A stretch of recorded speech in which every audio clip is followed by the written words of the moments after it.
Hello दोस्तों, dream work education में आपका बहुत बहुत स्वागत है। मैं हूं कुमार गौरव। जैसा कि हम बताए थे कि पहली वीडियो में विज्ञान के 7000 से अधिक प्रश्न कराए जाएंगे। ठीक है, आज हम पार्ट 2 लेकर आए हैं चाल वेग पर आधारित सभी प्रश्न। दोस्तों, पार्ट 1 दूरी विस्थापन से संबंधित प्रश्न कराए जा चुके हैं। ठीक है, जाके आप देख सकते हैं। दोस्तों, 2014 से लेकर 2019 तक के जितने भी प्रश्न आए हैं साइंस से, उनका हमने ट्रेड एनालिसिस किया है। ठीक है, उनको हमने पाई चार्ट और बार ग्राफ के द्वारा समझाया है। ठीक है, ये किस विषय से कितने क्वेश्चन आए हैं। ठीक है, सो गाइज आइए देखते हैं बार ग्राफ। ये पाई चार्ट है। ठीक है, सो देखते हैं। सबसे पहले देखते हैं फिजिक्स का। ठीक है, फिजिक्स का वेटेज सबसे ज़्यादा है। जो क्वेश्चन है 1571 क्वेश्चन है। ठीक है, यानी कि फिजिक्स का क्वेश्चन का वेटेज सबसे ज़्यादा है। नाउ दूसरा नंबर पे है केमिस्ट्री। 1475 क्वेश्चन पूछा जा चुका है। ठीक है, केमिस्ट्री से। और अब देखते हैं बायोलॉजी। इसका भी 1270 क्वेश्चन है, तीसरे नंबर पे आता है। और चौथे नंबर पे आता है कंप्यूटर। ठीक है, कंप्यूटर से भी 340 क्वेश्चन पूछे जा चुके हैं। और वहीं इन्वायरमेंट एंड इकोलॉजी से 250 क्वेश्चन पूछा जा चुका है। ठीक है, सो आइए देखते हैं पुनः बार ग्राफ से। ये रहा फिजिक्स का, ये रहा केमिस्ट्री का, ये रहा बायोलॉजी का, ये कंप्यूटर इन्वायरमेंट का। ठीक है, आप देख सकते हैं कि इसका लेवल कितना है क्वेश्चन का। ठीक है, फिजिक्स में आपका 1570 क्वेश्चन है। ठीक है, वहीं इन्वायरमेंट का आपका और इसके इन्वायरमेंट का 250 क्वेश्चन है। ठीक है, आइए देखते हैं क्वेश्चन को। दोस्तों, आपने इस बार ग्राफ और पाई चार्ट से समझ जा चुके हैं कि किस विषय से कितना क्वेश्चन पूछा जा रहा है। ठीक है, अगर आप नए हैं तो प्लीज़ सब्सक्राइब कर दें। हमें टारगेट है 1000 सब्सक्राइबर। ठीक है,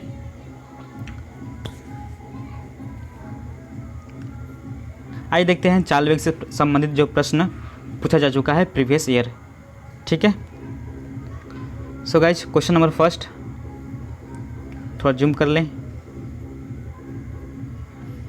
क्वेश्चन नंबर 1, किरण 90 मीटर लंबे पूल में तैरती है, एक छोर से दूसरे छोर तक, फिर वहां से वापस उसी सीधे पथ पर तैरकर वह 2 बार में 360 मीटर की दूरी तय करती है। ठीक है, तो किरण का औसत वेग क्या होगा। दोस्तों, ये क्वेश्चन आरआरबी में पूछा जा चुका है 2018 में। ठीक है, ऑप्शन देखते हैं। ऑप्शन ए 0 मीटर पर सेकेंड, ऑप्शन 2 बी 3 मीटर पर सेकेंड, ऑप्शन सी 5 मीटर पर सेकेंड और ऑप्शन डी 4 मीटर पर सेकेंड। ठीक है, सो गाइज सपोज मानते हैं किरण जो है बिंदु ए से बिंदु बी तक, यानी कि ए पहला छोर, बी अंतिम छोर है। ठीक है, 90 मीटर की दूरी है। दोस्तों, इसमें कहा है कि जिस रास्ते से जाती है उसी रास्ते से वो पुनः वापस आ जाती है। ठीक है, यानी कि वह यहाँ से 90 मीटर गई, फिर वापस उसी रास्ते से 90 मीटर पुनः आई, फिर 90 मीटर आई, फिर 90 मीटर पुनः उसी रास्ते से आई। तो इसमें जिस जगह से गई, जिस स्थान से गई उसी स्थान पर वापस आ गई। ठीक है, इस बात को ध्यान रखिएगा, जिस जगह से गई उसी जगह से वापस आ गई और उसी रास्ते से आई है, तो हमारा विस्थापन क्या होगा, शून्य होगा। ठीक है, विस्थापन क्या होगा, शून्य होगा। इसलिए किरण का औसत जो वेग होगा वो भी शून्य होगा। विस्थापन के वेग से औसत वेग भी विस्थापन के शून्य होने से औसत वेग भी शून्य होगा। ठीक है, इसलिए ऑप्शन ए सही है। ठीक है, now next question, question number 2, किसी वस्तु का त्वरण इसके रिक्त स्थान है डैश डैश में प्रति इकाई समय में हुआ परिवर्तन है, यानी कि यह त्वरण की परिभाषा पूछ रहा है। ठीक है, तो वेग में परिवर्तन की दर को हम क्या कहते हैं, त्वरण कहते हैं। इसलिए ऑप्शन ये सही है। ठीक है, नाउ थर्ड क्वेश्चन एनटीपीसी में पूछा जा चुका है 2016 में। क्वेश्चन ये है, निम्नलिखित में से कौन सी एक वेक्टर है, यानी कि सदिश राशि है। ऑप्शन ए समय, ऑप्शन बी तापमान, ऑप्शन सी दूरी और ऑप्शन डी वेग। ठीक है, दोस्तों, इसमें समय, तापमान और दूरी ये तीनों ही अदिश राशि हैं। ठीक है, क्या है, अदिश राशि हैं। और वेग क्या है, हमारा सदिश राशि है। सदिश राशि का मतलब है जिसमें दिशा और परिमाण परिणाम दोनों हो वह सदिश राशि होती है। ठीक है, वेग में क्या है, एक निश्चित दिशा होती है। ठीक है, इसलिए सदिश राशि है ना, इसलिए ऑप्शन डी सही है। ठीक है, क्वेश्चन नंबर 3 का ऑप्शन डी सही है। नाउ क्वेश्चन नंबर 4,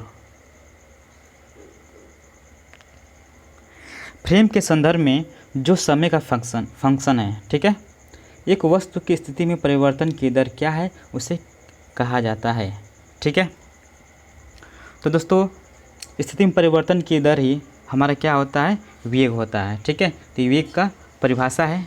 ठीक है, ये भी एनटीपीसी में पूछा जा चुका है, इसलिए ऑप्शन सी सही है। ठीक है, नेक्स्ट क्वेश्चन, क्वेश्चन नंबर 5, ये भी एनटीपीसी में पूछा जा चुका है। ठीक है, आइए देखते हैं। सदिश राशि का उदाहरण है। ठीक है, ऑप्शन ए वजन, ऑप्शन बी तापमान, ऑप्शन सी वेग और ऑप्शन डी लंबाई।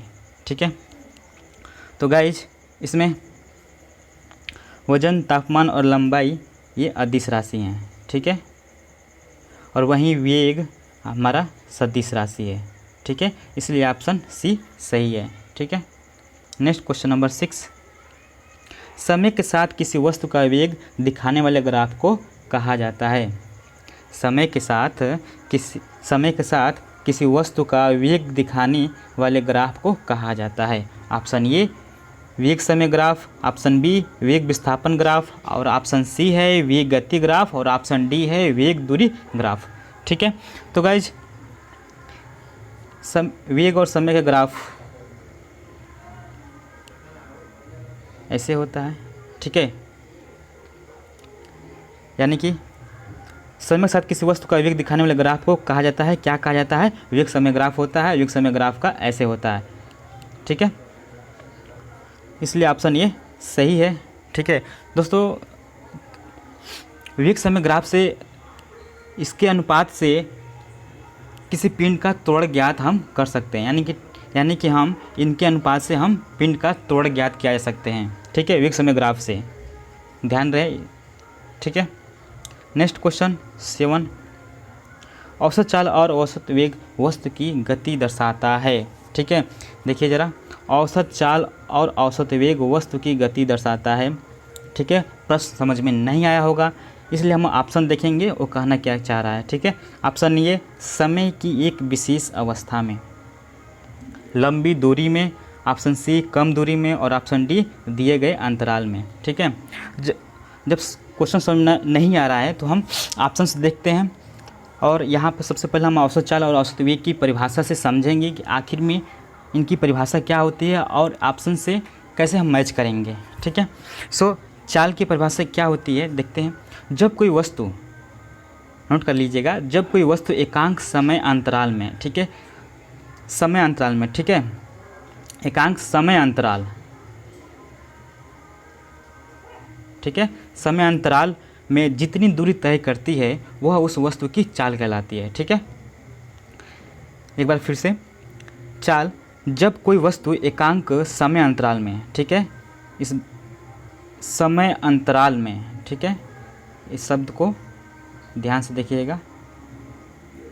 ठीक है, जब कोई वस्तु एकांक समय अंतराल में जितनी दूरी तय करती है वह उस वस्तु की चाल कहलाती है। ठीक है, वेग क्या होती है, कोई वस्तु एकांक समय अंतराल में जितनी, एकांक समय अंतराल में, जब कोई वस्तु एकांक समय अंतराल में, इसमें भी यह कॉमन है, समय अंतराल में, ठीक है, समय अंतराल में जितनी विस्थापित होती है उसे उस वस्तु का वेग कहा जाता है। सो गाइस, परिभाषा से हमने एक पॉइंट देखा, समय अंतराल दोनों में कॉमन है।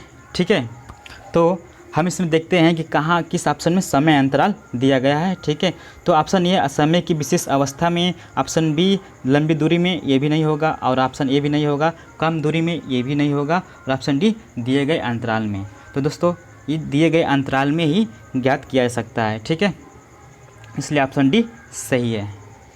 Now next question, question number 8, एक भीड़ भाड़ वाली सड़क पर एक बस की गति डैश डैश गति का उदाहरण है। ठीक है, सो गाइज ऑप्शन ए है असमान, ऑप्शन बी है एक समान, ऑप्शन सी है वृत्तीय, ऑप्शन डी है रेखीय। जैसे गाइज मान लीजिए सपोजेट मार्केट में एक गाड़ी है, ठीक है, लेकिन वहाँ पर बहुत ज़्यादा भीड़ भाड़ रहती है, तो इसलिए गाड़ी क्या होती है, वो धीरे धीरे क्या होती है, चलती है। ठीक है, इसी से हमें समझना है इस एग्जाम्पल से, यानी कि यदि कोई वस्तु समान समय अंतराल में असमान दूरी तय करती है, ठीक है, असमान दूरी तय करती है, ठीक है, तो इस गति को असमान गति कहते हैं। असमान गति का जो दूरी समय ग्राफ होता है ना, एक वक्र रेखा में होता है। ठीक है, सपोज मान लीजिए ये दूरी है, ठीक है, और ये क्या है, समय है। इसका जो ग्राफ होगा ये वक्र रेखा में होगा। ठीक है, तो गाइज इसका आंसर होगा ऑप्शन ये होगा, असमान होगा। ठीक है, नाउ नेक्स्ट क्वेश्चन आता है, क्वेश्चन नंबर 9। चाल, दूरी और समय का सही संबंध है, यानी कि चाल बराबर दूरी बटा समय। ठीक है, एस बराबर डी/टी, ऑप्शन बी सही है। Now next question, question number 10। तत्कालिक वेग और औसत वेग तब बराबर होते हैं जब वस्तु डैश डैश डैश। क्वेश्चन कह रहा है, ध्यान दीजिएगा, तत्कालिक वेग और औसत वेग तब बराबर होते हैं, ये बराबर की देखना है कि कब बराबर होते हैं। ठीक है, ऑप्शन ए में एक समान त्वरण हो, ठीक है, एक वृत्त में चल रहा हो, अच्छी बात है, में परिवर्तित त्वरण हो, और ऑप्शन डी में शून्य त्वरण हो। दोस्तों तत्कालिक वेग और औसत वेग ये तभी बराबर होंगे जब त्वरण क्या होगा, शून्य होगा, अन्यथा ये बराबर नहीं होंगे। ठीक है, तो इसलिए ऑप्शन डी सही है। Next question, question number 11। यदि कोई वस्तु समान समय अंतराल में असमान दूरी तय करती हो तो इसे रिक्त स्थान में कहा जाता है। दोस्तों देखिए ज़रा, कोई वस्तु समान समय अंतराल में असमान दूरी तय करती है, हमने पिछले क्वेश्चन में कराया है। ठीक है, हमने कहा था कि क्वेश्चन की प्रकृति चेंज है, उत्तर सेम है। ठीक है, तो ऑप्शन ये है क्या है, असमान गति, ऑप्शन बी रूपांतरित गति, ऑप्शन सी समान गति, और ऑप्शन डी क्या है, घूर्णन गति। सो ऑप्शन ए सही होगा, असमान गति। ठीक है, क्योंकि असमान दूरी दिया है। ठीक है, now next question and last question, question number 12।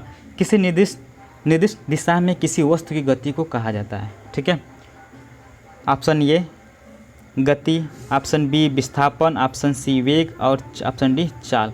दोस्तों क्वेश्चन नंबर 12 में हमें इस बात को ध्यान रखना है कि जो क्या पूछा है क्या नहीं पूछा है। ठीक है, देखिए निर्दिष्ट दिशा में, ठीक है, इसने पहले से ही कह दिया है, ठीक है, कि किसी वस्तु की गति को कहा जाता है, एक निश्चित दिशा में उसकी गति होगी। ठीक है, सो गाइज ऑप्शन ए नहीं होगा, ऑप्शन बी भी नहीं होगा। विस्थापन आप जानते हैं कि दो बिंदु के बीच की सबसे न्यूनतम दूरी होती है। ठीक है, चाल तो होगा नहीं। सो ऑप्शन सी वेग सही है, ऑप्शन सी सही है। ठीक है, सो गाइस वेग कृपया नोट करिएगा, वेग जो है पॉजिटिव भी होता है, नेगेटिव भी होता है और जीरो भी होता है। ठीक है, दूरी कभी भी नेगेटिव नहीं होती है। ठीक है, सो गाइज आज का वीडियो बस इतना ही। नेक्स्ट वीडियो में हम फिर से मिलेंगे पार्ट 3 लेकर। ठीक है दोस्तों, अगर आप नए हैं तो प्लीज़ सब्सक्राइब करें, लाइक करें, हमारा टारगेट है 1000 सब्सक्राइबर की। ठीक है, आज के लिए बस इतना ही। नमस्कार, जय हिंद, जय भारत, थैंक यू।